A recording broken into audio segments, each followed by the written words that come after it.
What is going on, guys? Welcome back to another episode of the Mets Central podcast, episode 31. The offseason has begun here, as I'm trying to figure out why the fuck I can't stream on Twitter too. But yeah, we got a lot to get into with the offseason coverage, of course, occurring as we have David Stearns, who spoke to the media. We have everyone, the great Scott Boras, everyone's favorite, who spoke to the media.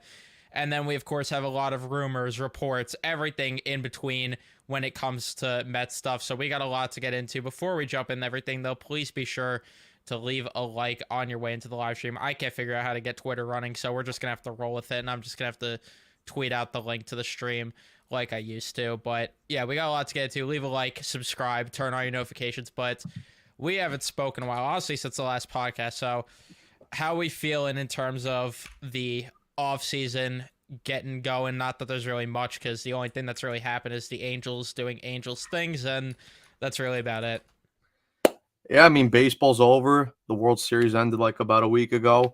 Thank you to the LA Dodgers again for saving us from seeing a Yankees championship parade. So, I guess a little forgiven for being us in the NLCS, but we still won't forget about that. But yeah, I mean, look, it's a big offseason. I think like I've stated before, like we stated on the last podcast, this is the biggest offseason in franchise history because now you're coming into this offseason off an 89 win season where you just got to the NLCS.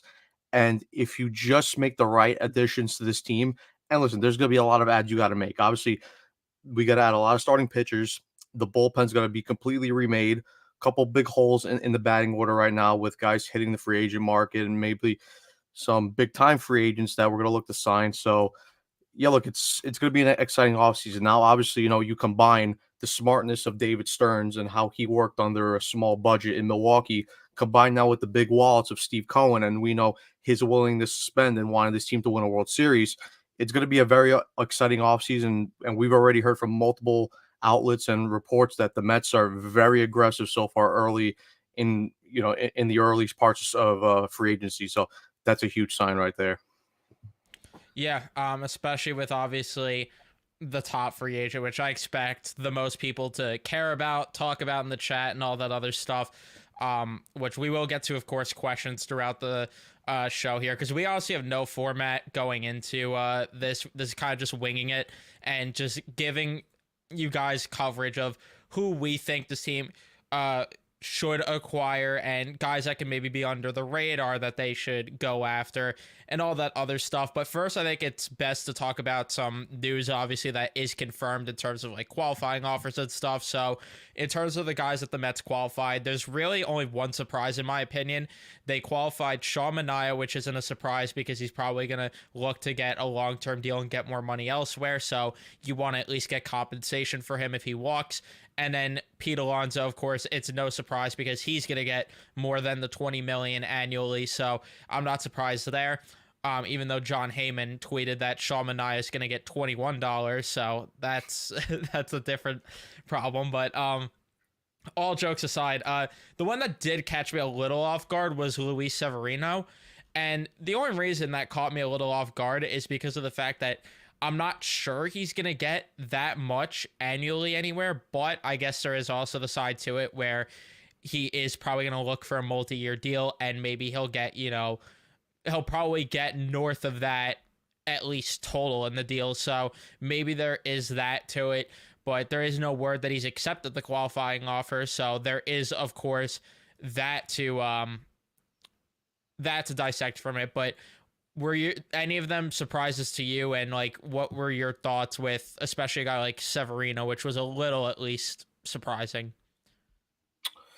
The Manaea one, obviously, it's not a surprise. I think he could get in the relative value around 21 million, maybe a little bit over, depending, of course, how much he gets in years wise. Obviously, if I think he gets a longer term deal in terms of 5 years, I think the AAV could be a little bit lower. But then again, we're gonna see what happens. The Sevi one, yeah, it's a little interesting. I don't know.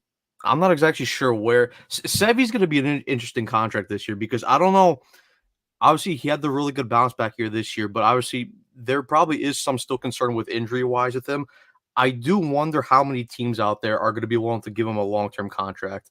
That's that's the one thing I'm interested in. I mean, listen, all it takes is one team to offer him a crazy deal, and he takes that, and he's off with his guaranteed money. But I mean, look, I'm sure they'll probably talk to Severino. They'll negotiate. I don't think they'll be willing to give him a long-term deal, like around 5 years, 4 years. So I mean, listen, if he's willing, if he doesn't find a deal anywhere else and he's comfortable here in New York and he thinks, he could have another strong year to up his value even more. Because I mean, look, he is 30 years old. So it's not like he's 34, 33 around there. He could take that one more year deal to try and prove it, try to prove himself again. And obviously, we've seen the huge advantages and the huge strides that he made this year under David Stearns in the pitching lab here in New York. So we'll see what happens. Do I think he's going to take the qualifying offer? No, just because I do think there will be a team out there that will be willing to give him that long-term deal with the guaranteed money. So I wouldn't be too surprised. I wouldn't be too worried about Sevy taking that qualifying offer with us. Yeah, I agree. I don't think he's going to accept it because I don't necessarily think he gets too long of term. I'm thinking he gets 3 years. That's my prediction. 3 to maybe 4 at most if I had to make a prediction. And it makes sense if he was to, get offered that to take that money. One, you get more guaranteed money. Two, he probably doesn't want to have to move or anything for a couple of years, and at least it makes life easier for him. And yeah, I mean, those are really it for the qualifying offers in terms of that front. Like we said, there's really not too many surprises. We do have news in terms of signings, though, which we'll talk about.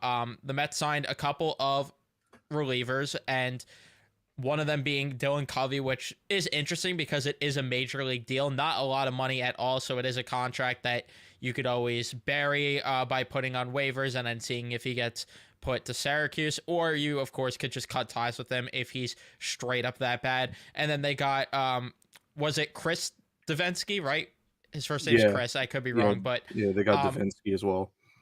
Yeah, so those are the 2 arms they acquired. Obviously, I made a video giving my thoughts, but what were some of your thoughts on those 2 acquisitions? Look, I didn't think they were terrible additions. Look, I mean, this is what David Stearns is going to do, and this is what other teams around baseball have done with very good pitching labs. They look for these guys that they sign a bunch of these guys in terms of relievers because obviously the new rule around baseball is you don't want to pay relievers top dollar because we know how relievers are from year to year. They could be very good one year, they could be very shaky one year, or they could be just mid. They could be mid. So you do want to go around and find these gems like what Stearns did last year. I mean, look, they found Dednell Nunez out of nowhere, and he came up and he did his part. If he didn't get hurt later in the year, maybe he could have been a big part of the NLCS run. He could have maybe helped beat the Mets over the Dodgers. But look, I have no problems with these signings. If they're good, then you'll see him up here at some point contributing in the bullpen. If not, then you just get rid of him. I think the Covey one's a little more interesting because obviously he hadn't pitched in the MLB since 22, 21 around there, and he spent the whole year last year in the Phillies system. 23. Yeah, 23. And I didn't really look too much into him, but I saw some promising results. Because I was looking into some pitching breakdowns on Twitter. So, I mean, look, it's like I was saying. If they're going to come up here and they're going to be good, then they'll contribute. If not, you could always just release them. I mean, we saw plenty of guys last year where, because I know you mentioned the Dylan Covey, you were kind of a little interested in him signing a major league deal, but I kind of counted that and saying, I mean, look, the Mets last year signed Joey Wendell and Zach Short to major league deals, and they got rid of them right away. So I'm not really too worried about that. So yeah, let's just see what happens, and let's see what Stearns does with them in the pitching lab. No, yeah, I'm not too worried. Obviously, it is something that they could just cut ties with him if it really doesn't work out. I do find it interesting, obviously, the point that you brought up when we texted about it when it first happened, that Stearns really loves to get these sweeper happy pitchers, and then ironically, that's like the pitch that gets hit probably the most out of any of them. That, I mean, it's either that or it's his cutter that's really getting hit pretty bad. There's really just, it's kind of just a low risk, high reward type thing with these guys, like you mentioned. And it never hurts to have too many arms at the end of the day, because we saw last year how depleted this bullpen was. And we've heard Stearns talk about all the time how volatile relievers are and how you're not going to have the same bullpen from opening day to the end of the season. I'd like for there to be a little bit more insurance this year, and I think obviously this helps with that. So that's a positive that I could take away from this, because I really am not interested in seeing the Grant Hartwigs of the world come up and having to pitch next year. I'm really not interested in the Jake Diekmans of the world logging a lot of innings next year. So I am, of course, interested in getting guys that at least have better stuff and at least throw the ball a little bit harder. And that's really the main thing. Like, they need guys. And the thing that I feel like is the most interesting with Covey is the fact that he is a guy that will attack hitters more, because he does at least have some velocity on his fastball. But it's also interesting the fact that he played overseas for a bit. But yeah, his walks are like really, they weren't great his last full years in the majors, but if you look at the previous year in Boston, you look at like 1.29. If they could find per 9, of course, but if they could find a way to like even that out a little bit, I think that's gonna help. And yeah, Davinsky, I really don't have many thoughts of. I would be surprised if he even makes it through spring training, unless he obviously pitches really, really well. But yeah, we'll see what comes from that front. But those were just two little signings they made. They also grabbed a bat off of waivers. I can't remember his first name, but I know it was De Los Santos. I forgot his first name. I think it was Luis De Los Santos. So they got themselves a platoon infielder, another guy that's just depth. I mean, you're really not going to see much of him unless, God forbid, this team is depleted with injuries. He first got his major league debut last year with the Toronto Blue Jays. Has spent his entire career in the system there. I don't know if you have any thoughts. Not that there's really many thoughts probably to have, because there's like no info on the guy. But if you do have info, then of course you could share it. I never heard of the guy before they picked him up, so I got nothing. But they also did pick up Kevin Herget from Milwaukee. They claimed him off waivers, That's another reliever. So, and I mean, looking into his stats, I mean, a little decent. I mean, 33 years old, pitched 11 and a third innings last year, 7.15 K per nine, a 2.3 balls base on balls per nine, 0.79 home runs per nine, a 1.59 ERA last year. So small sample size, but I'm listening. He's coming from Milwaukee. Obviously, Stearns was the POB, the POBO in Milwaukee. So let's see. Maybe it's going to be another sneaky pickup like we saw with Tyrone Taylor last year. Yeah. So we'll see what comes from these pickups. Would it be a surprise if all these guys are on the opening day roster? Definitely. Would it be a surprise if half of them are on the opening day roster? I would also say definitely. So we'll see what happens with those guys. But now we'll get into the real conversations here. The conversations that everybody, of course, wants to get into.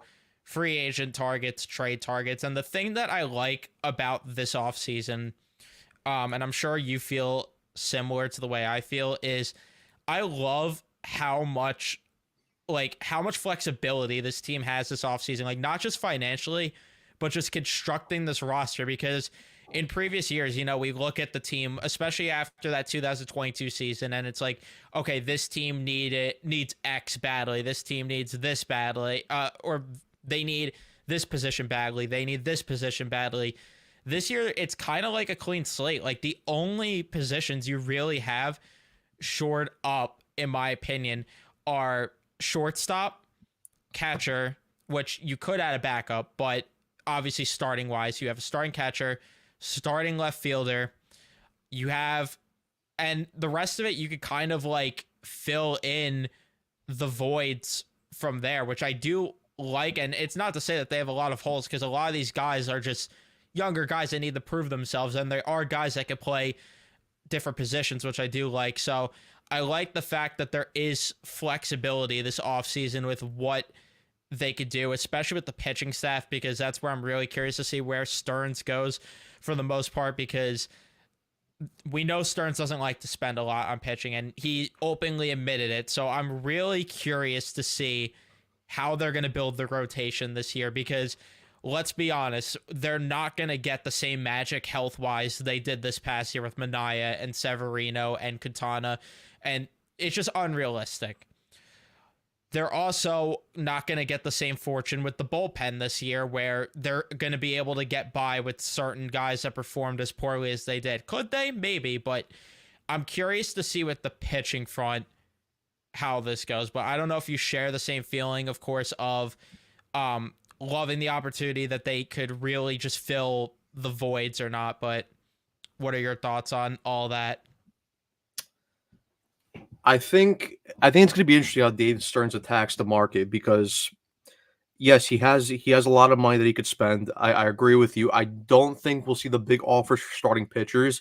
That's why I do think he'll be very heavily attacking the trade market because there's a lot of guys out there that you could possibly get for sneaky good pickups in terms of trades. Now, I don't know exactly what is going to be the ask in return.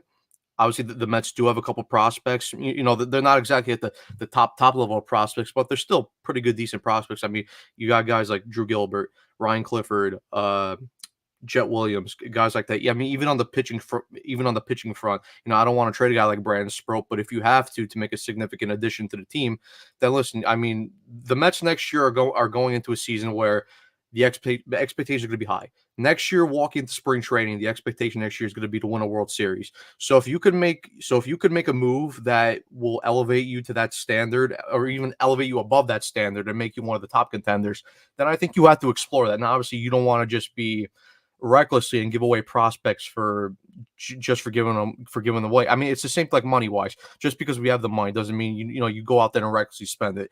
So it's going to be very interesting. I think Stearns is going to look to attack both the free agent market and the trade market, kind of with the same. How would I put it? In the same light, I think he'll be heavily aggressive on both sides.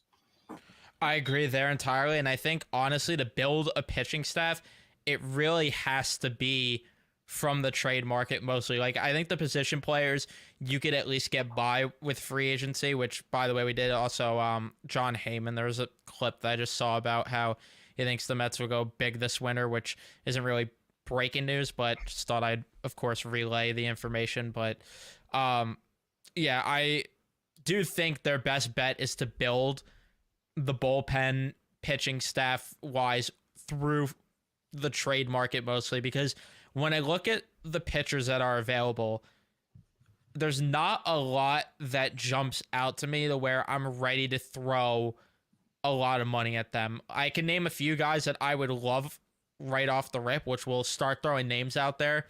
I really want Blake Snell the most out of any pitcher available, and I'm sure people are going to think, why not Corbin Burns?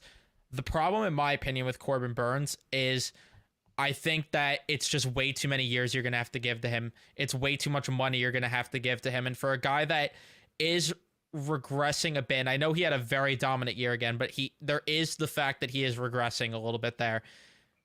I would prefer Blake Snell because I think you could get him for 3 to 4 years. And I think he will sign. I know for sure he will sign for cheaper than a guy like Corbin Burns. And I do think it's a little bit safer investing in Blake Snell. In terms of that front, though, outside of that for starting pitching wise, in terms of like the top end guys, there's really not a lot that I would spend the big bucks on. Like, I wouldn't spend the big bucks on Max Fried. I wouldn't do it on Corbin Burns. Obviously, it's not my money, so if they do it, then, I'm not going to complain if they get these guys.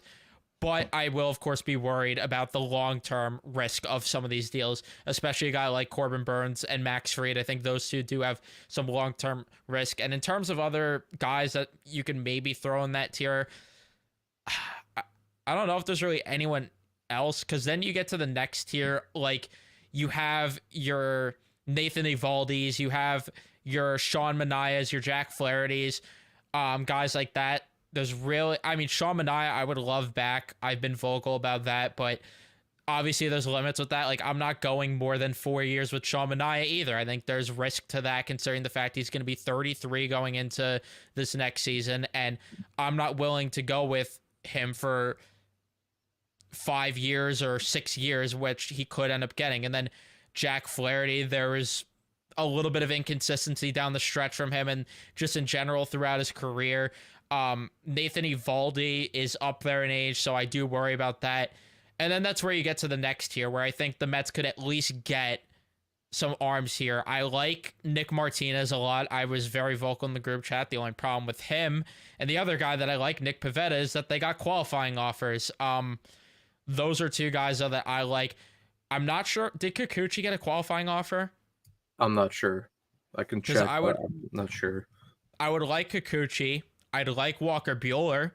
I would like Michael Lorenzen. And the guy that I am looking at, and it's so stupid because technically the Mets have a swingman type guy in Paul Blackburn right now, even though I'm ready to fire that guy into the sun. If they are going to fire Paul Blackburn into the sun, I would love Spencer Turnbull to be that swingman type guy. I'm very vocal about that. There's a lot that I like about him, but yeah. Of course, let me know your thoughts on all these guys. I don't know why my headphones just stopped working, but who are some starting pitchers you're looking at that you would like? Okay, so just going back to that, I don't see anything about Kikuchi being qualified, so I think we're good on that front. But I I would think love him. it's going to be interesting how he attacks, because I think right now, and especially after the Mets got knocked out of the NLCS and David Stearns had that press conference at Citi Field, he was talking about how there's going to be parts of the season where they're gonna go to a 6-man rotations. And I think right now you look at the rotation, you got Senga, you got Peterson, and then you have really like 3.5 guys or like a guy and a half in Blackburn and McGill. It's like whoever you want to go with at that point to be your 6-man slash long man out of the bullpen. So ideally, I think looking at it, I think the Mets need three starting pitchers. And I think you got to break down those guys into multiple tiers. Obviously, you have your guys who are aces. That's Burns, Snell, and even Fried. I don't think Fried's exactly an ace, but he's like right on the cusp there. Then you have the mid-tier guys who you could also, find some really good gem deals there. And then obviously you have, your lower end tiers, your 5 starters. If you asked me 3 weeks ago or like 2 weeks ago, I would have probably said Corbin Burns is a lock to be a Met. But looking at it now, and with all the news coming out that he probably, he's going to want an 8-year deal, a long-term deal with over $20 million in AAV wise, or maybe even more than that. I'm not really comfortable giving that type of money to Corbin Burns. And I like Corbin Burns. If he was the ace next year, I wouldn't complain. But as we've seen with pitching over the years, with pitchers getting hurt and how the market is, you don't really want to commit that long to a starter. So listen, if they end up with Corbin Burns, I'm not going to be mad, but I will be a little bit worried about that deal towards the back end of that deal. Blake Snell, I wouldn't mind either. I think right now I would favor Blake Snell over Corbin Burns right now. It just, again, it comes down to the years, because we saw how Scott Boras handled that whole thing last year with Blake Snell, and they waited all the way until like spring training, and he got that 2-year deal with the Giants. Started poorly, but then finished nicely at the end of the season. So listen, he's 31 years old. I do think that he'll kind of be asking for a longer term deal, just because, I mean, listen, this is Blake Snell. This is Blake Snell's big deal right here. And I think that he will probably be asking for a 5-year deal, 6-year deal around there. Do I really want to commit to that, especially as he's 31 years old? No. Do I maybe think you could convince him to take a 4-year deal with a 1-year player option? Maybe. I would be interested in that. But for me, I think the guy who I'm looking for is an ace, and it's going to be through the trade market. And with this deal, it's going to be interesting because you can kill 2 birds with 1 stone here. I think you go to the Chicago White Sox, and with the lack of center field depth out there in the free agency market right now, you go out there and you try to swing a deal to acquire Garrett Crochet and Luis Robert from the Chicago White Sox. Now, it's going to be interesting to see what the White Sox want in return. It's going to be a big deal, because obviously Crochet is an ace. Robert still has a lot of potential. Yes, he did underperform last year, but I think if the Mets could swing that deal and you get your ace starting pitcher and a very good center fielder, I think that's going to be a really good deal. And the thing that's really good is, if you look at their contract wise, Robert's still under control for 2 more years, and so is Garrett Crochet. And then I know we also heard last year that that if a team wanted to trade for Crochet last year at the deadline, they were gonna have to extend them. I think the Mets will be willing to extend him. I think they could get him at a cheaper price than a Snell or Corbin Burns. And considering he's 25 years old, I would be more willing to go long-term deal on that deal. So yeah, that's number one deal I would want to go for in terms of ace and center fielder if you wanted to get that deal out of the way. Then if you want to look at the mid-tier arms, I would want to bring back Sean Manaea. Obviously, again, that determines on years because he's 33 years old, and I don't really want to give him a 5-year deal. At the max, I would give him 3, maybe even 4. But if he's going to get a 5-year deal from somewhere else, then sorry, Sean, I love you, but you got to go. The guy that I really want, and we saw him pitch in the World Series, he looked very good, especially in his one starting game 3 and his one relief outing to clinch the World Series with the Dodgers. It's Walker Buehler. And I think Walker Buehler, he had his Tommy John surgery. He struggled last year, had a 5 point something ERA. I do think that if you put him in this pitching lab, and you rework him, obviously it's a guy again who throws a sweeper. Stearns loves guys who throw sweepers. I think if you put him in there and he's your third, fourth starter, I mean, I think that's a hell of a pickup. And I don't know exactly how much his market changed. You know, I don't know if that starting game 3 and that final relief outing in game 5 changed anything that he's going to get more money now. But I think if you can get him on a deal similar to what Sevy and Manaea got last year, then you 100% got to bring in Walker Buehler because I think that could be a steal of a deal. Yeah. To backtrack to the Crochet thing, because that was the next thing that I was going to bring up, and there's already been multiple media personalities or reporters, I should say, that are linking the Mets to Garrett Crochet already, and I'm not sure what it would take to get him, but I would absolutely love if they found a way to get Crochet.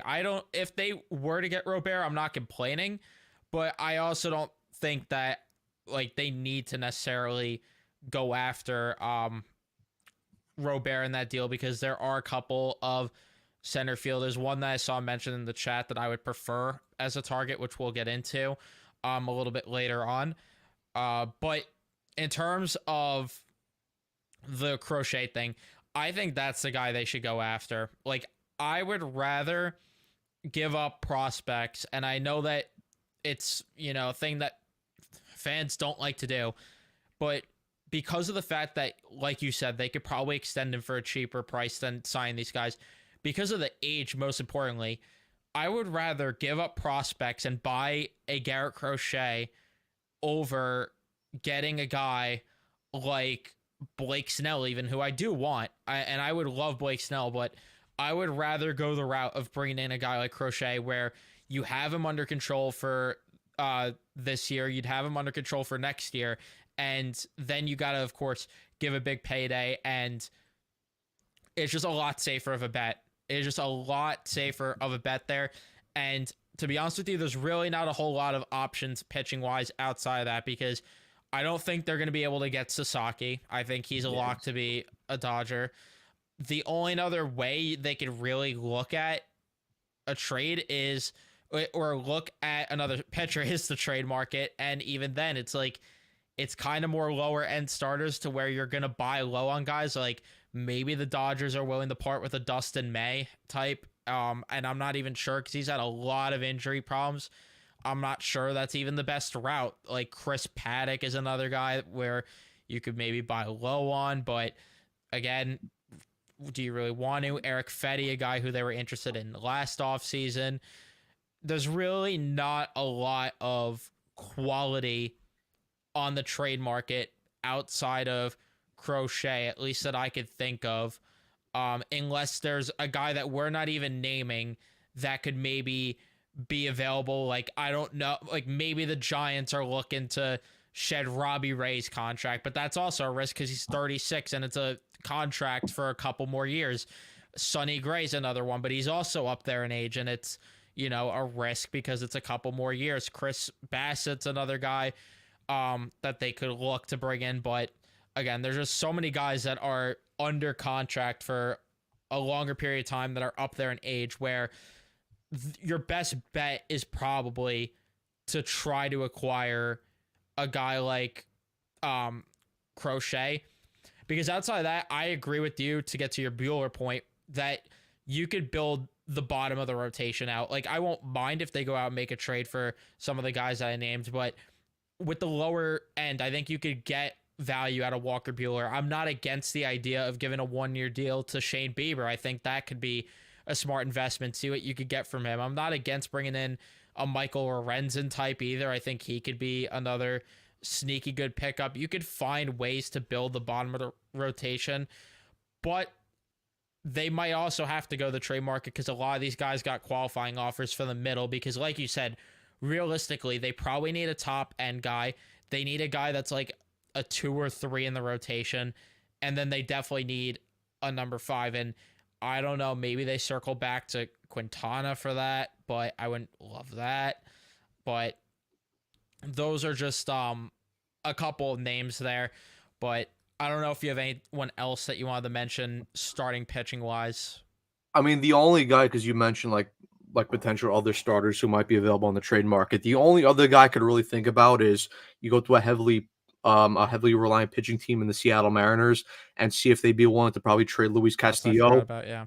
Because I don't know if they'd be willing to trade, some of the younger arms like Bryce Miller, Brian Wu. and Brian Wu. I don't anticipate that happening unless like you severely like give them a big package that they just can't turn down. Castillo, I could see, but I mean he is 31 years old.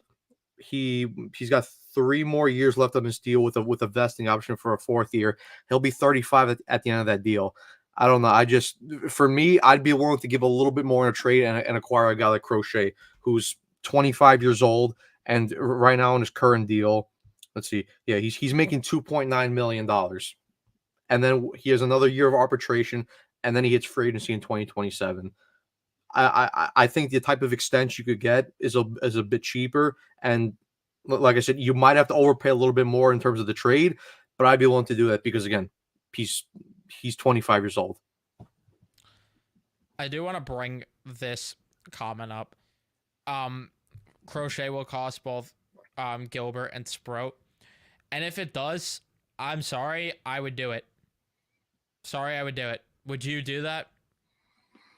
For Gilbert and Sproat, I mean, I'm more willing to give up Gilbert than Sproat. I don't look in the perfect world. Would I want to give up Sproat? No, but I think if you you got to give to get, and you're getting a top end guy like Garrett Crochet, who again, 25 years old. Yes, I'd be willing to do it. Yeah, like you get a guy that at least is younger. If we were talking about this type of deal and Crochet was like 29 or something like that, I would be a little more hesitant on that. But to me, like you said, you got to give to get, and you're trying to win in 2025. And I don't think Gilbert, at least right now, like that could change. And we are going to talk about center field because I saw a couple comments about it. But if you're not going to commit to Gilbert next year, then I'm not as hesitant about moving him because he's is he 22 or 23? Let me check. But regardless, I'm not as hesitant. He's 24. I'm sorry, if he's not in the plans next year, I'm not that hesitant to give him up. And Sproat would be the one to hurt more. I agree with you on that entirely. I think losing Sproat would fucking suck, if we're being completely blunt here about that. But like you said, you got to give to get. And I don't know if it would necessarily even cost Gilbert and Sproat. I think there's a world they could get him for Gilbert and Tidwell, and then maybe another prospect. I think there's a world where that's possible. If it did cost that, though, I would still do it. You're getting a bona fide ace who is, like we're talking about, 25 years old for a guy that might not be in your plans next year. And, of course, a pitching prospect, though, that is going to be really freaking good. But, yeah, long story short, they are going to have to build this rotation in a very creative way because there's really not a lot out there on the open market that you could work with. Like, I would have loved Pivetta or Martinez, but I'm not giving up draft compensation to get those guys. I'm just not. The only guy that I'm giving up draft compensation for is a certain outfielder, which we'll talk about. But do you have anything else on the starting pitching front before we segue to the bullpen? I wonder, I wonder what type of deal you could possibly swing Walker Bueller. I wonder if he'd be willing to take a 1-year deal, or if he'd be willing to take the Sean Manaea deal with a 2-year deal, but a player option for the first year. Because just in case it doesn't work here, and then maybe you can get a second year, like that's obviously for him. I don't know where he is confidence wise with himself. Obviously, I'd be a bit confident in myself. You know, if I close out the World Series and throw a pretty good game in Game 3, so yeah, I'd be interested on that front. But yeah, no, that's pretty much it for the starting pitching wise. Yeah, and before we segue to the bullpen, I do want to address some comments related to the starting pitching. We got I am not even gonna try to pronounce your name, but and I'm sorry, but Montgomery might be a buy low guy.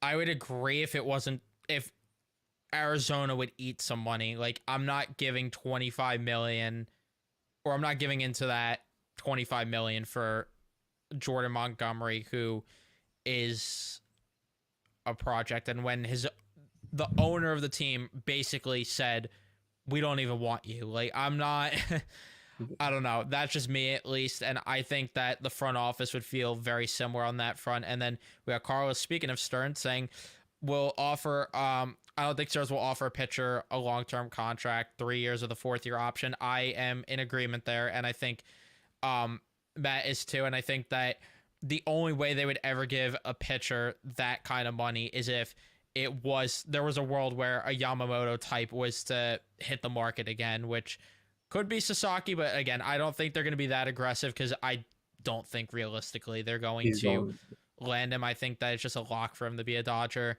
or a Padre, just because of him being close with you, Darvish. That's why I throw the Padres in the mix. But and then a lot of those Japanese players do prefer to play on the West Coast. I don't know what he prefers, but I know a lot of them do, obviously, because they're closer to home. So yeah. That wraps up the starting pitching front. We will move to the bullpen, which does get very interesting, because obviously the bullpen was the most inconsistent part of this team throughout the year, which it's funny because if you asked me, I thought last year the strength was the bullpen, because I loved a lot of the arms they acquired, whether it was Tonkin, whether it was Jorge Lopez, couple of those guys, and they ended the season with one guy from the opening day roster being on the NLCS roster in Edwin Diaz. So outside of that, they got a lot of work to do. I think your only safe bets to be in the bullpen next year are Diaz, Nunez, Budo, and maybe Sean Reed Foley. And that's really about it. Because outside of that, you have Danny Young in the mix, which I would prefer for him to not be relied on as heavily. You have your Tyler McGills, who will be in the mix and maybe get some relief appearances, which I did forget to mention Reed Garrett, who is definitely a lock. But with Tyler McGill, let him train the offseason as a reliever. Could we please give up the starting thing with the guy? Just for his career's sake, for our fandom's sake. And then outside of that, like I mentioned, obviously the guys that we mentioned earlier that they picked up, they have Brazaban, who still is in the mix. They have Blackburn, Orzi's still an option. Alex Young is still an option. There are guys, but in terms of the names that if you want to look at, obviously people are going to look at the names that are sexy on the market. I think every Met fan really wants Tanner Scott. I've seen a lot of Met fans clamoring for him. I got bad news. I don't think there's a world where David Stearns is going to spend that much money on a Tanner Scott, because that's just not how he operates. Ryan Presley could be an option as well, depending on what happens with that option there. Aroldis Chapman, David Robertson is a guy that I'm sure a lot of Met fans are going to want because of what he did in the half year that he was here. Blake Trinan, what he did in the World Series is a name. Carlos Estevez, Tommy Kahnle, and then in terms of other big names, Kirby Yates are really the bigger names that I would throw in there. But again, I don't think they're going to attack those big names. I think you're going to see them. I think Tommy Kahnle maybe could be in play, because I don't know if he's that big of a name. But who on the market stands out to you? And then I'll go and give mine, but who is there any relievers standing out to you that you would like for them to sign that is in the realm of possibility with the way Stearns operates? The bullpen's gonna be the hardest part to predict because I think what David Stern's plan is, I think she's just gonna try to go and find these under the radar guys who we could pick up for cheap. Which I agree, that's the right plan. Obviously, look, if there's a top end guy and you're willing to get him on a very good deal, then look, by all means, you have the money available to you. Go out there, and if you feel that it's the right investment, go out there and do it. I think the guy that I'd probably be willing right now to spend is to bring back a guy like Stanek. I think he struggled when he first came over here, but I thought you saw it right at the end of the year he started to pick it up, and then he was a big part of the playoff bullpen. I mean, he was one of the only two guys that you could trust along with Edwin Diaz. Then really it's I don't know because again, like you mentioned Clay, I mean not Clay Holmes, but you mentioned Tanner Scott. Yes, he will be a good pickup, but again, I don't know if you want to spend that much money on Tanner Scott. And you never know because I probably expect the team to go out there. I mean, whoever that is, and overspend. The one guy though that is interesting, and again, it's going to be through the trade market, and he's going to be very very familiar with David Stearns. And this is really, if you think about like what the Mets did in 2023 with bringing in and pairing David Robertson and Edwin Diaz as your eighth and ninth inning setup. If you want to do that on steroids, you could go over to the Milwaukee Brewers because we've heard that Devin Williams is probably going to be available via trade. Again, I don't know what type of trade package Milwaukee will want, but if it's a reasonable trade package, I think you go out there and you try to get Devin Williams because I think he'd be a very good eighth inning setup guy. And, listen, there'll be times next year, unless Diaz is back in 2022 next year, which I don't fully anticipate. Hopefully he's somewhere closer to that range. But Diaz is not going to be available every night to close out games. And if you have that guy in Devin Williams, well, now you got two very good weapons out of that bullpen late in games to close out games. So that'd be my top end guy to go out there in terms of the trade market. And then Stanek was the one guy that I would be willing to bring back from the free agent market. And then also because the Mets really struggled with this because obviously when Rayleigh went down and they had Jake Diekman and they had Danny Young, the Mets didn't have a reliable lefty last year. They need to go out there and get a big time lefty, or not a big time lefty, but at least a reliable lefty. I agree on that part, especially the lefty part, and I um would love Devin Williams, and I think the Mets in general, because of the point you brought up with Robertson and Diaz, what their idea was, of course, in 2023 until Diaz got hurt. They have to do that because if you look at the Dodgers who just won the World Series, it was closer by committee there. Like I know you're paying Diaz 20 million to be the closer, but I want next year to be closer by committee where Edwin Diaz, sure, he is primarily the guy you're going to go to in those situations, but there needs to be a guy to lean on because you look at the Dodgers, it was, sometimes Trinan was closing out games for them. Sometimes it was Kopech. Sometimes it was Evan Phillips. Sometimes it was Daniel Hudson. Like they have all of these different arms that were closing games for them. The Mets have to find that. And I think that Devin Williams is a name that I look at and say that could be interesting. I look at Ryan Helsley if St. Louis is looking to trade a guy like that. I'm not sure if they are, but if Helsley is available, I'm looking at that. I'm not sure if the Nationals would move Kyle Finnegan, especially within the division, but that's a guy that I would also really like. That's just more unrealistic, though, to be honest with you. Pete Fairbanks is a guy that could maybe be available because the Rays are always down to make trades, especially with pitchers. They're always looking to move guys. They need to do that, though. They need to have closer by committee next year. And I just don't look at any of these options on the market and say, these are the guys that I would pay for. The only guys that I'm looking at that I think could get at least somewhat in the price range of being able to swallow that type of contract that could be that type of bill. And even then, they're not obviously close to Helsley and Williams. I look at Jose Leclerc, who has experience closing games. And I look at Jeff Hoffman last year, and I know that he struggled in the playoffs for the Phillies, but that's a guy that I look at and say at least he has experience closing games, and at least he has um experience pitching in high leverage situations to where I would trust him enough to be a guy that you could lean on if there's a night that Edwin Diaz is not available. Um, I just think they have to do the closer by committee thing, like you mentioned. And also, they got to find guys that throw gas because I mean, you brought up the point like what the Dodgers did, closers by committee. Well, they also had guys in that bullpen that threw heat. And I mean, we forgot to bring this point up, but the Mets also declined the team option on Phil Maton. So unless they bring him back on a cheap deal, Maton's not going to be here anymore. And I agree with that because Maton, listen, he was good in the regular season, but as we saw in the playoffs, he's the game has passed by him in the playoffs because, like I said, you need guys to throw heat. This is not the 1980s anymore where you're gonna get passed in the playoffs with guys that throw 87, 88. It's not gonna happen.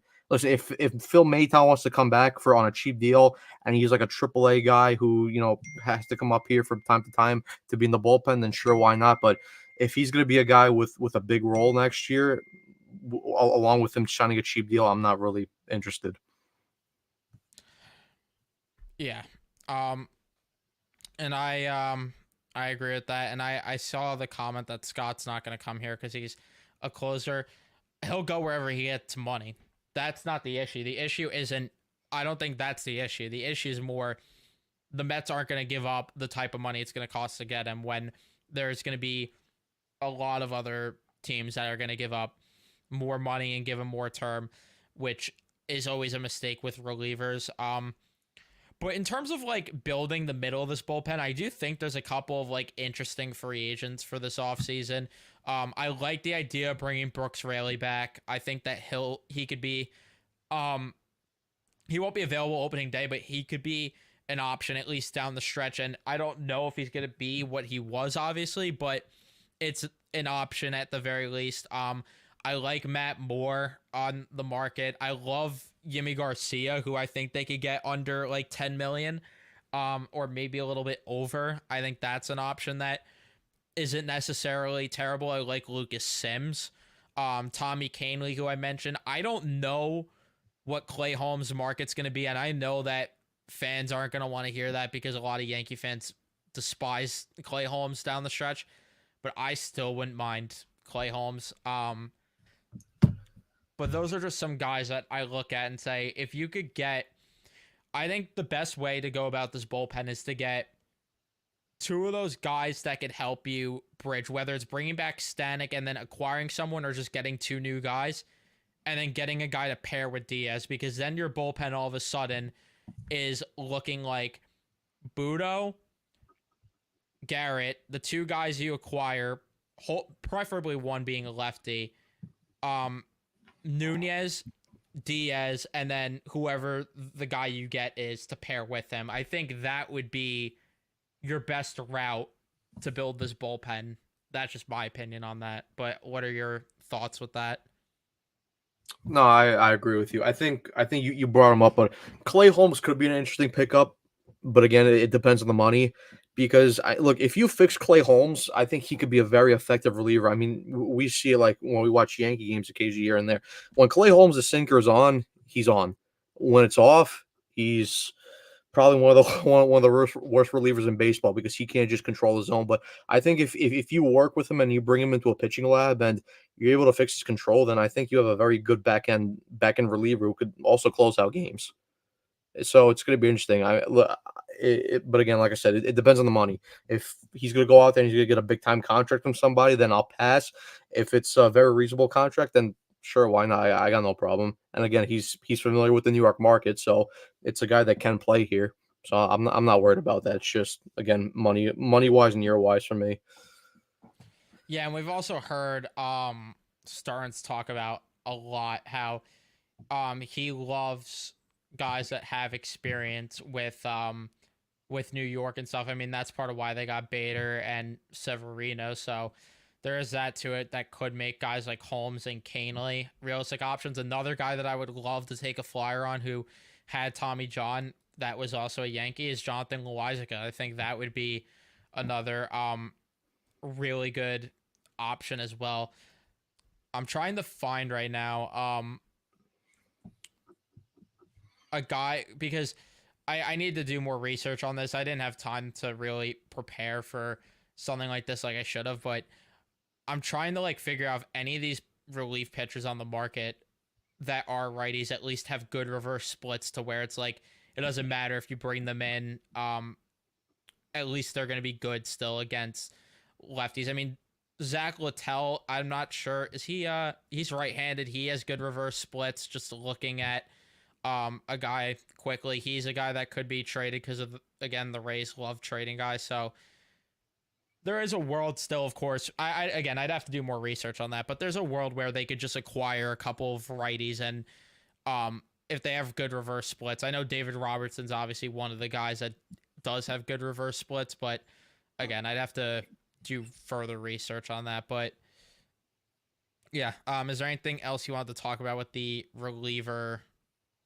front? No, other than I just checked and looked, and Clay Holmes throws a sweeper, so look out because he might become a Met just because he throws a sweeper. But no, I got nothing else. I think it's like what I was saying before.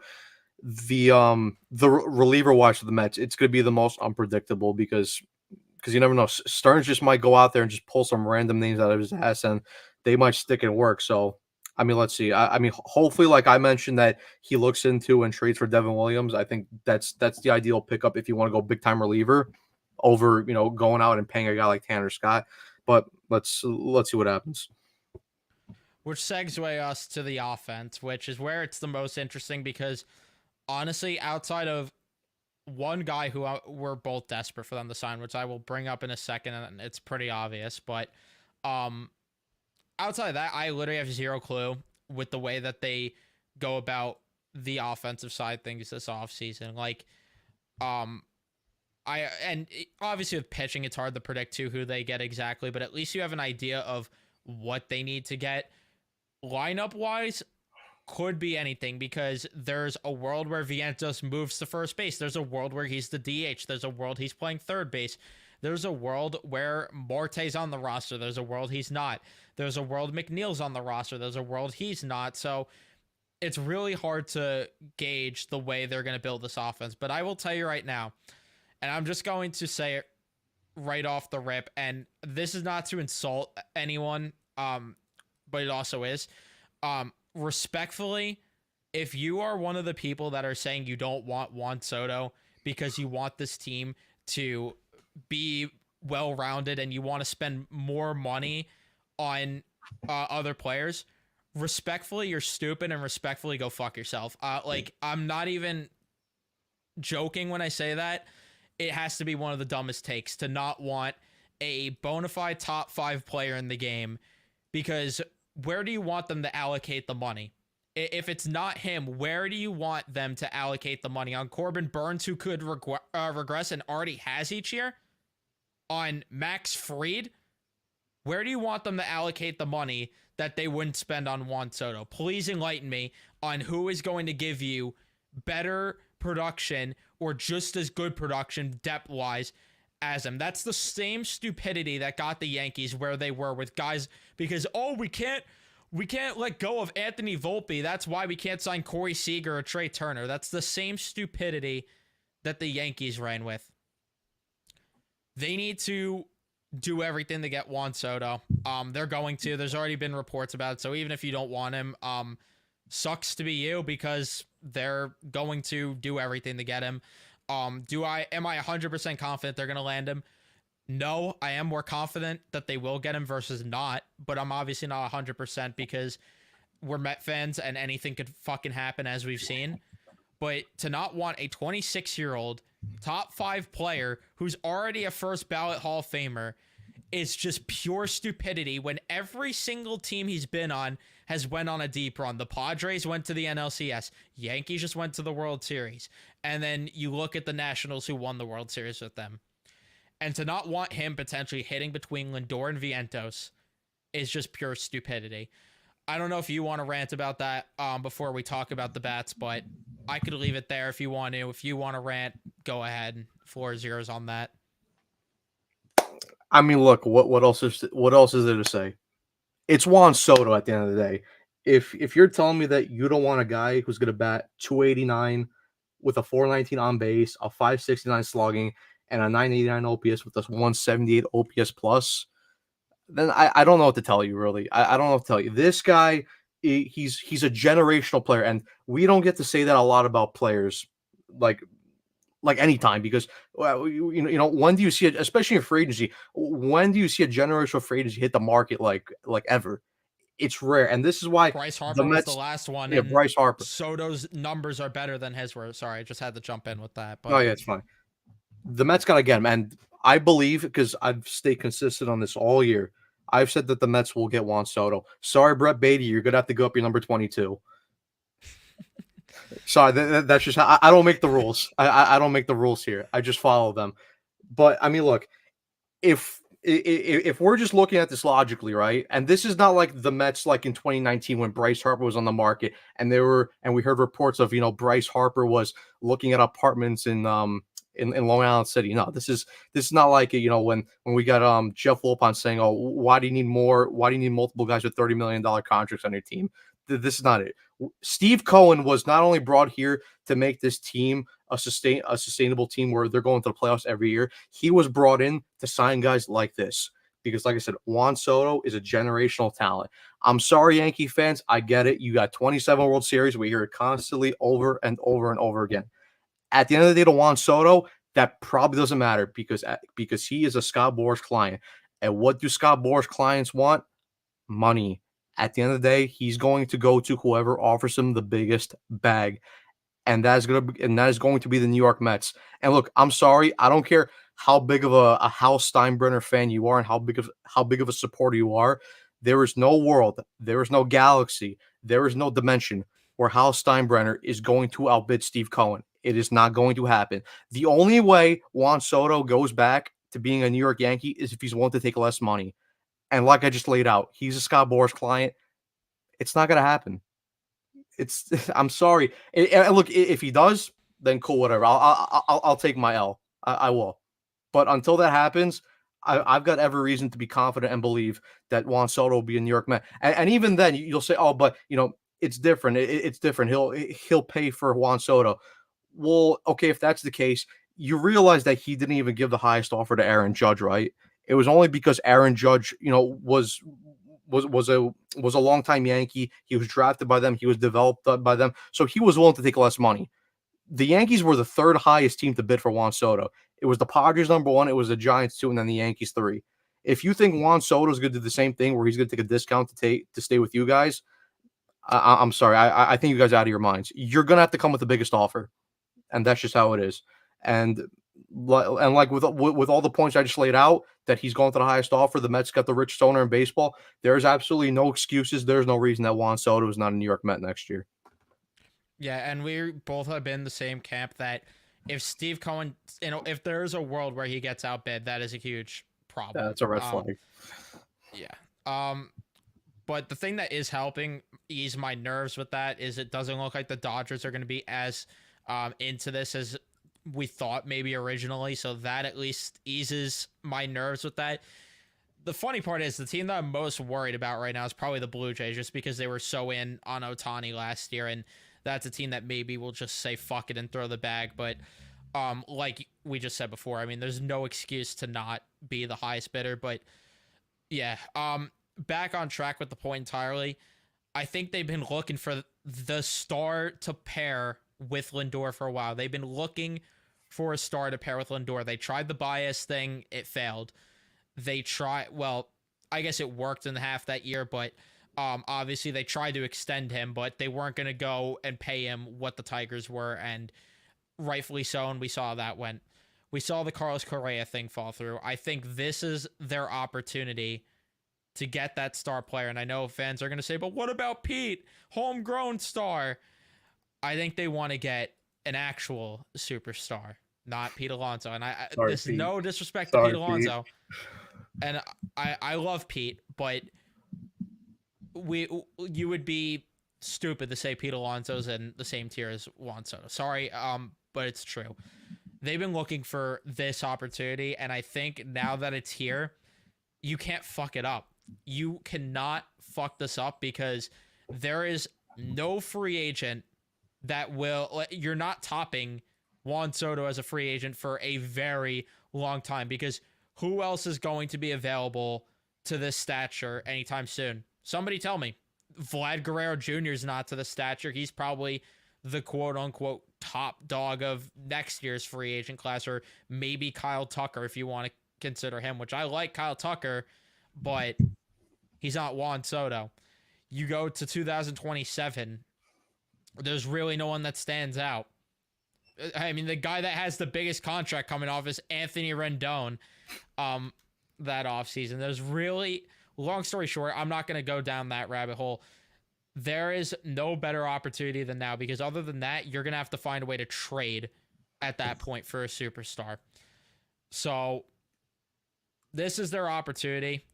They have to pounce on it. We've already heard reports they're going to be the most aggressive team on Juan Soto. They were the first to make the phone call, per reports. They want this as bad as the fans do. And I can tell you right now, money's not an issue. I will gladly contribute to part of that money going to Juan Soto. I will gladly buy tickets to as many games as possible, gladly buy jerseys. You got me sold. I will pay all the parking fees. I will pay all the PSLs. If that's what it takes.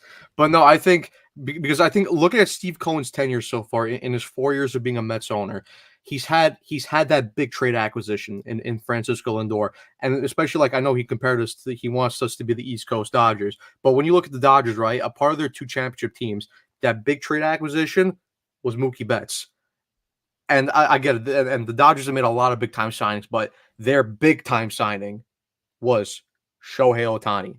They had to go out, they had to offer him the money. They did. I know a lot of that shit is fucking deferral payments up until 2055 or whatever year that is, but they had to go out, they made that investment and they won it. If you want to go out and win, you got to make the big time investment. And listen, I get it.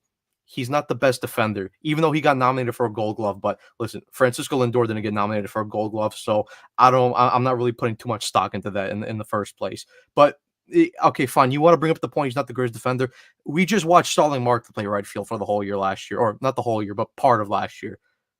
Listen, I don't care how bad. Actually, I do care a little bit how bad he is in right field, but he's not even that terrible. And look, to be honest with you, he's not even going to play outfield for the whole of that contract. He's going to move to DH at some point. So we don't have to worry about that. And with his bat, with his production, the contract will be worth it. And in my opinion, I said this, if I had to predict this contract, because I think knowing Scott Boras, how competitive he is, he will want to beat a part of that Ohtani deal. Obviously, he won't beat it in terms of AAV wise if you don't count the deferral payments, because if you look at Ohtani's flat AAV, it's $70 million. So I don't think he'll beat that, but I think in total amounts of money, he'll beat it, because I'm predicting that Juan Soto signs a 15-year deal for $750 million. Yeah, I could see that. I could see it, and there's no reason at the end of the day for the Mets to not get it done. But we will segue now to the other bats that they should go out. And by the way, I do want to stress this. Yes, they could get both with all the dead money coming off. They could get both, which again makes it even dumber. The point to be like, oh, they shouldn't get Juan Soto because they need to allocate money all over the diamond. They could allocate money all over by still getting Juan Soto.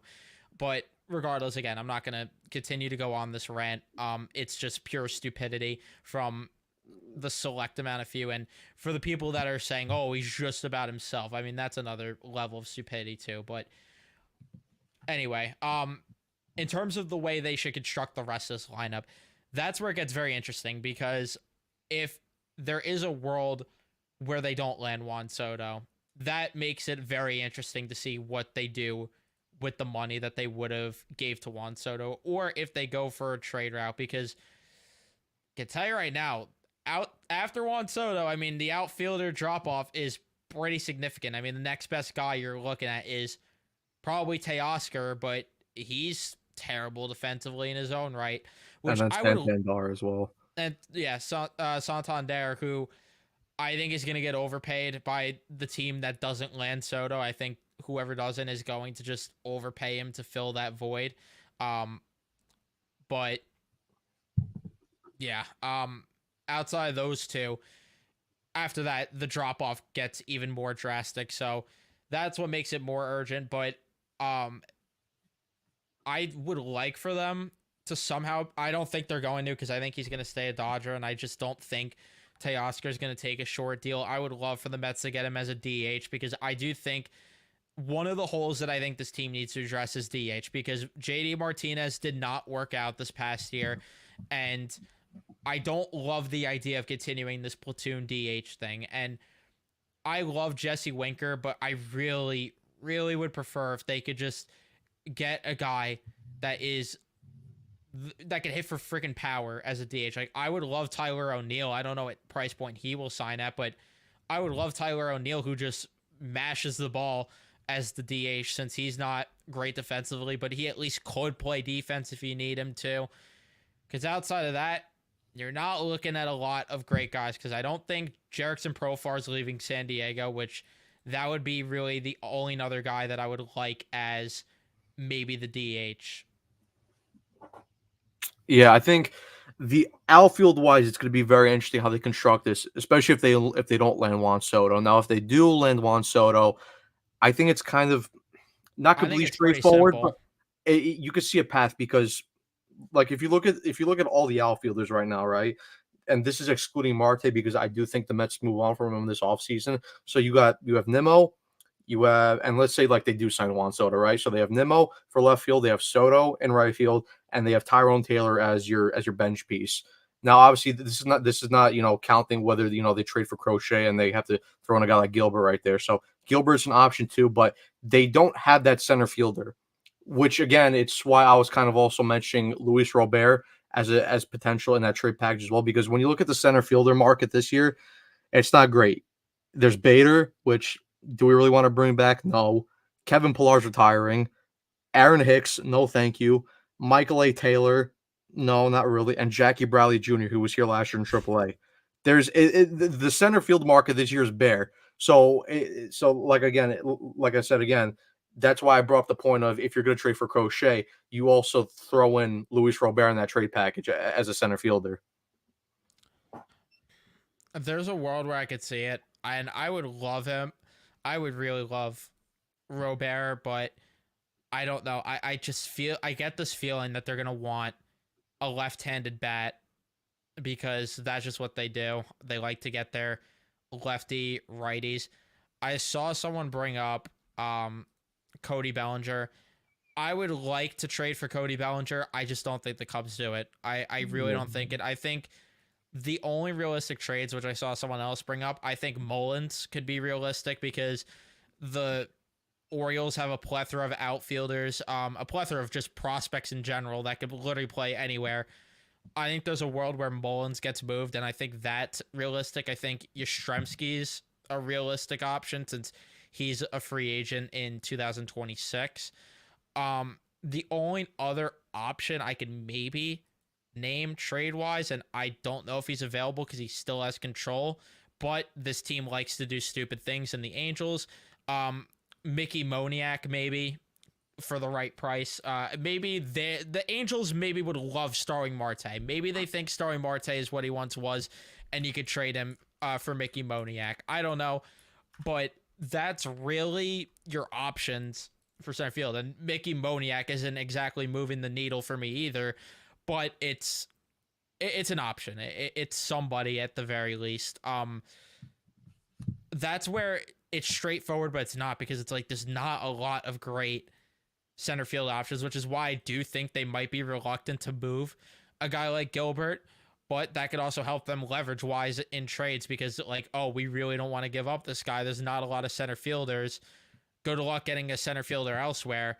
And that could kind of jack the value there if they do move him, because there's really not a lot out there like that. It's pretty bad, the center field market. And I saw someone else mention Buxton. I don't think there's a world Buxton is gonna. Yeah. I don't think there's any world Buxton's going to be available. They might have to look from within with center field. They honestly might, like, they might just have to give reps to Acuna. Nimmo might have to get reps in center field again, because if it's not going to be Gilbert, and if they move Gilbert, because I don't know. I just don't know where you find a guy. The only one on the free agent market that probably is the most realistic. I know Bader just spent through the last year, but I think, because I mean, if you look at his numbers offensively, they weren't terrible completely. So I think some team might overpay him a little bit. I think the only guy on the free agent market, because we were linked to him last year, is Michael A. Taylor. But then again, is Michael A. Taylor exactly a needle mover? No, but we also do know that Stearns values defense in center field. So yeah, I don't know. It's going to depend on a lot of different factors for where they go in center field. And then in terms of DH wise, that's another interesting thing, because if you want to bring back Jesse Winker, we know that he's not great against lefties, so you're gonna have to do a platoon there. I mean, the only other guy that in free agency that I probably want to go with a DH is Jock Peterson, but does Jock Peterson want to come here? I mean, I'm sure if you offer him enough money, he will. So, and we know he's killed the Mets over the years that he's played against us. So, I'd be willing to bring in Jock Peterson. Yeah, I've wanted Jock Peterson for a while. I know Carson has. I don't know if Carson's here, but um, both of us for sure have wanted him for a while. I would love. I mean, outside of Jock Peterson, again, there's really not a lot of great options DH wise. I mean, Michael Conforto maybe they bring back, which I'm not entirely for. I'm not entirely against, but outside of that, that's another position that might have to be acquired through a trade, which does get interesting. I will forever be pissed off that they didn't just acquire Kyle Schwarber a couple off seasons ago, but nothing we can do about it now. In terms of other guys though, outfield wise, that they could, like, maybe there's a world where they get a guy like Max Kepler who could play center field because he's at least decent defensively. Max Kepler maybe could be an option. I could see a world with a guy like that. I'm trying to like look even at other guys. I know Grichuk is like decent defensively. Maybe they look there. I don't know. The outfield's going to be interesting, which again, this is why we say you're stupid if you don't want to pay Soto, because where are you allocating this money to with outfielders? You're not getting a better outfielder. The infield is where things get interesting as well. And it kind of ties with the DH, because I saw someone bring that up with Mauricio. The problem is he hasn't even started baseball activities, so I don't think he's safe to be a safe bet to be ready for opening day. And I know there's an entire offseason ahead, but he hasn't even started baseball activities. For all we know, it's going to take him a while to ramp up, and then I think he's going to need time in the minor leagues at the start of next season. So you can't go into next season with him as like a safe lock to be that. And then on top of that, obviously Pete might not be back. If he is back, that makes things interesting. In a perfect world, and we don't live in a perfect world, but in a perfect world, I would love it if somehow, some way, and it's never going to happen, they somehow land Soto, somehow bring Pete back, or they sign Christian Walker to play first. Vientos is the DH, and then the guy that it's looking like is linked to, the Mets are linked to as of lately, Willy Adames to play third. Because if that somehow your lineup with a combination of all the guys that I mentioned, and then of course Nimmo, Lindor, that would be terrifying. I mean, I think there's a world too where even if they don't get Adames, like maybe you could live with a guy like Ha-Sung Kim at third base. Like I wouldn't mind that. I wouldn't mind Yoan Moncada. I know it's probably not going to be a popular take, but I wouldn't mind Moncada personally. But what are your thoughts with the infield situation? I think if you told me a couple days ago or a week ago that Adames would be in play, I'd probably think not, just because I was even saying this like a couple nights ago that I think he's going to be a Brave or a Dodger, but it's looking likely that the Mets will go after him, and I think it helps their case, especially if they don't decide to go out and pay one of the top of the aces out there. and they go get Garrett Crochet, because now that's money saved, and now you could spend on the infield. And I think it's going to be interesting how you now work the infield, because I think if they bring in Adames, I think Pete will go, especially if it's both Adames and Soto. I don't think Pete will come back at that point unless it's like a really cheap deal. But then again, you'll probably see a team that overpays for him. So if that happens and you bring in Adames, right, then he would move over to third base.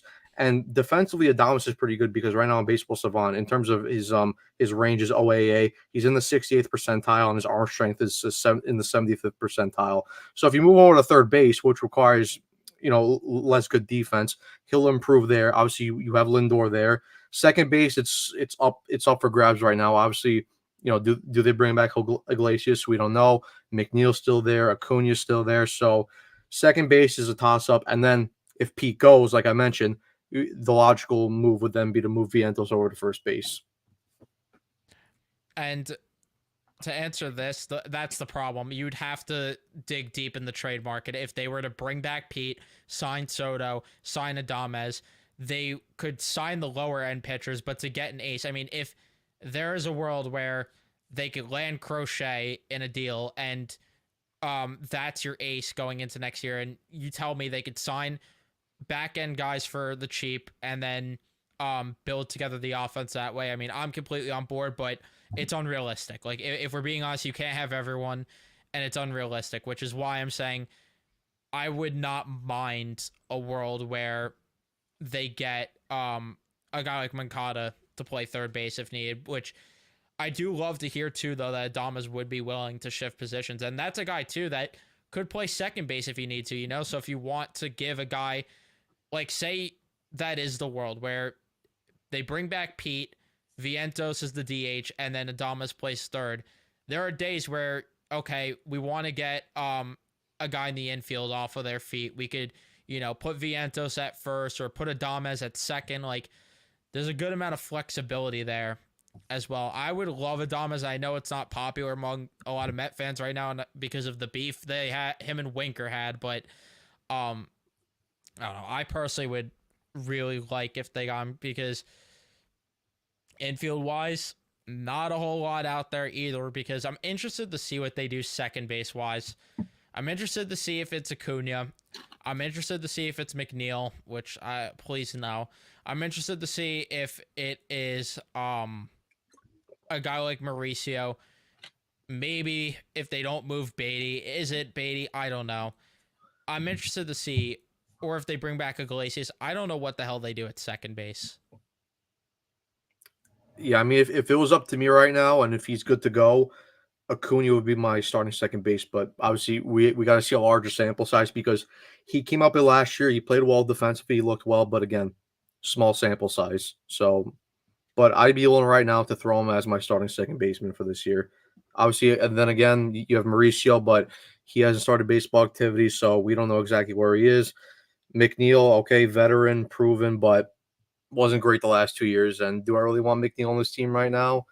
No. If I have to live with it, then fine, because I do think that you could shove him down to the bottom of the lineup, and where he won't have that much big of an impact. But yeah, considering there's not much on the infield wise in terms of free agency, probably if ideally if I had to do with it, I'd go Acuna starting, and then Iglesias would be the backup utility infield guy.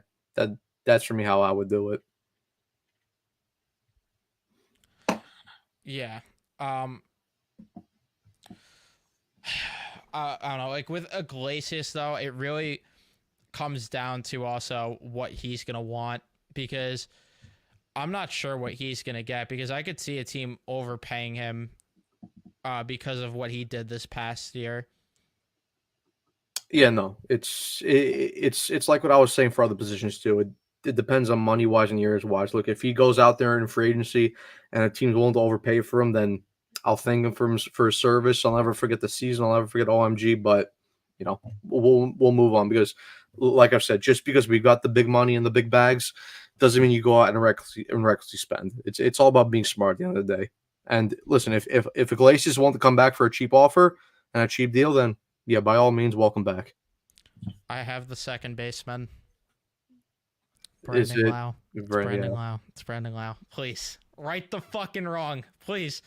Well, I guess it wasn't entirely wrong because Winker did perform in the playoffs, but right half of the wrong because I would have done anything for both of them realistically to be Mets because man, Lau at second base would have been nice as well with the way Iglesias struggled. But either way, let's And he get to does, the and he does have a year left on his deal, so maybe the Rays struggle again. him and Fairbanks in a Yeah. package deal. All's I'm saying. But let's see what you guys are saying in the chat before we wrap it up since we've been going for almost an hour and a half now. Um, even though we answered a good amount of these in terms of the questions that were asked, but my buy low candidate is Guzman. I'm not entirely sure if that would be. I don't know. I'm not high on him, to be honest with you. I mean, I get it. It's a buy low thing, so I get what you're saying, but I don't know if there's anything really. I mean, he hasn't really performed in a very long time. If it's the one that I'm talking about, you'd have to like specify which guy. If you're talking about the first baseman, I'm not like too high on him, to be honest with you. Yeah, no, I got a similar point of view. I mean, if it's a buy low thing, then yeah, I guess, but he's not one of my top end choices. How about if Cliff? I mean, I would love to give Clifford a shot. I don't know realistically if he's going to be ready next year by spring training. And I get the question is posed if he does.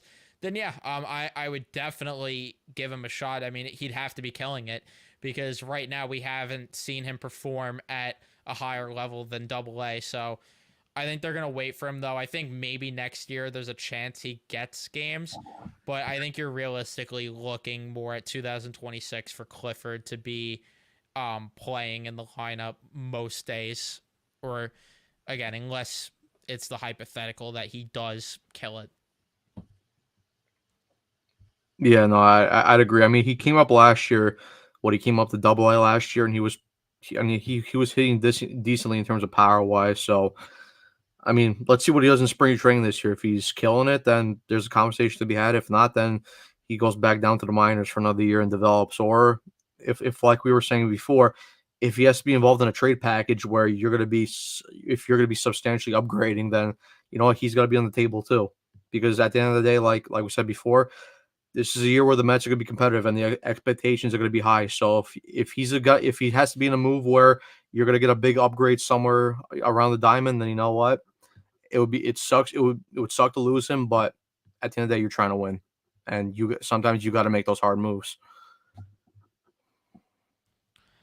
I already answered that one. And the Twins have money problems, so they could move him. If Buxton's available, I'd love him. The only problem with him is injuries, honestly. Yeah. He's a guy that refuses to stay on the field. But obviously if he became available, I would love him. A guy that could steal a good amount of bases, although he's not doing it as much after all the injuries. A guy that has some pop, a guy that gets a good amount of RBIs. I would like him, but I don't think that's a realistic option because that would be a really good fit. But again, it's probably not an option. Like I don't think the Twins are. I just can't see them moving him. And I know that you're saying the whole thing with the TV deal, but I don't know if I could see it. Yeah, I mean, I would love Buxton because I mean, he offers you good defense, good bat speed, but injury wise, it concerns me because you look at his games played. I mean, 2021 only 61 games played, 22 92 games played, 23 85 games, and then even last year only 105 games. I'm not really interested in that if that trend's going to continue, and there's no reason why that trend won't continue. So yeah, like Buxton, but the injuries scare me off. Yeah, and that's the thing that sucks entirely with him is that his career is going so under the shadow because he's always injured. Like if he was healthy, I mean, we'd be talking about him as a top player year in and year out. It's just unfortunate, but I think we're gonna wrap it up here. So thank you guys so much for tuning in and watching. We'll be doing a lot of off-season streams, obviously, if guys sign. When guys sign, I should say, we will be doing a couple of things. But yeah, do you have anything else to add before we wrap things up here? Let's just go out there and be aggressive. And Juan Soto, I hope to see you in right field in the home opener in 2025. Let's freaking hope, man. And the last thing I'll say, because this just dropped from Andy Martino, that David Stearns went to Japan in September to see Sasaki pitch. It was less a scout and more a show of respect and interest. So, it really doesn't mean much. They did this with Yamamoto last year. Just thought I would throw that little drop in there. But yeah, that is going to be it for us. Thank you guys for watching. Leave a like if you enjoyed. Subscribe if you guys are new, especially if you're Met fans. Turn on your notifications so you know when we upload or go live next. And we'll see you guys in the next one.